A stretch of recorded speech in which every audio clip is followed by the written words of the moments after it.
तो hello friends, welcome back to my channel. और friend, आज के वीडियो सीरीज के अंदर हम डिस्कस करने वाले हैं steam properties, uses of steam tables. यानी स्टीम प्रॉपर्टीज क्या होती है। तो सबसे पहले हमें जानना जरूरी है कि स्टीम क्या होता है। तो आपको हेडिंग बनाना है स्टीम के नाम से, और स्टीम के अंदर ही पूरे पैराग्राफ को आपको क्या करना है, ब्रेक करके पॉइंट में लिख लेना है। पैराग्राफ को आपको एक बार एक विनार से पढ़ लेना है। पढ़ने के बाद आपको क्या करना है, फुल स्टॉप के बाद जितने भी चीजें हैं उनको पॉइंट वाइज लिख लेना है। पॉइंट वाइज लिखेंगे तो आपके लिए फायदेमंद रहेगा, आप चीजों को अच्छी तरीके से आसानी से याद भी कर सकेंगे।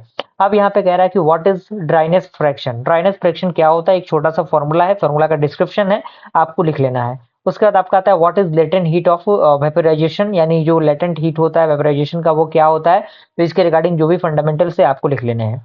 उसके बाद अलग अलग जो सेंसिबल हीट ऑफ वाटर है, लेटेंट हीट ऑफ स्टीम है, ड्राइनेस फंक्शन ऑफ स्टीम है, सेचुरेशन टेम्परेचर ऑफ स्टीम है। ये अलग अलग छोटे छोटे डेफिनेशन हैं, जो डेफिनेशन आपको लिखने हैं। आपके एग्जामिनेशन पॉइंट ऑफ व्यू से और नॉलेज पॉइंट ऑफ व्यू से, दोनों पॉइंट ऑफ व्यू से इंपॉर्टेंट है। ओके। उसके बाद अगला है स्पेसिफिक वॉल्यूम ऑफ स्टीम। कई बार डायरेक्टली एग्जामिनेशन में ये पूछ दिए जाते हैं, छोटे छोटे शॉर्ट नोट में पूछ दिए जाते हैं। तो ये फॉर्मूला आपका याद रहेगा, तो आप इस डेरिवेशन को अच्छी तरीके से इस थ्योरी पार्ट को लिख सकते हैं। ओके। उसके बाद एंथैल्पी ऑफ स्टीम क्या होता है। तो एंथैल्पी ऑफ स्टीम क्या होते हैं, कितने टाइप के होते हैं, जैसे यहाँ पे देख सकते हैं wet steam, dry circulated steam.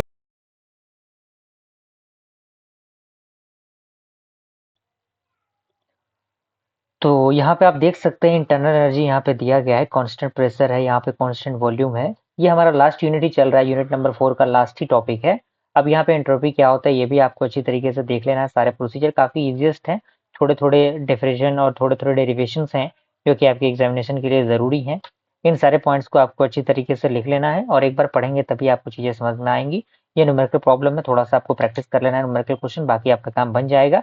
और क्योंकि अगर हो सकता है कि अगर लेवल थोड़ा सा हार्ड तो हो सकता है कि आरजीबी भी न्यूमेरिकल क्वेश्चन भी पूछ दे, तो उस पॉइंट ऑफ व्यू से आपको तैयार रहने की जरूरत है। इसी के साथ हमारा यूनिट नंबर 4 कंप्लीट होता है, बेसिक मैकेनिकल इंजीनियरिंग का। मिलते हैं फ्रेंड्स अगले यूनिट के साथ, तब तक के लिए थैंक यू।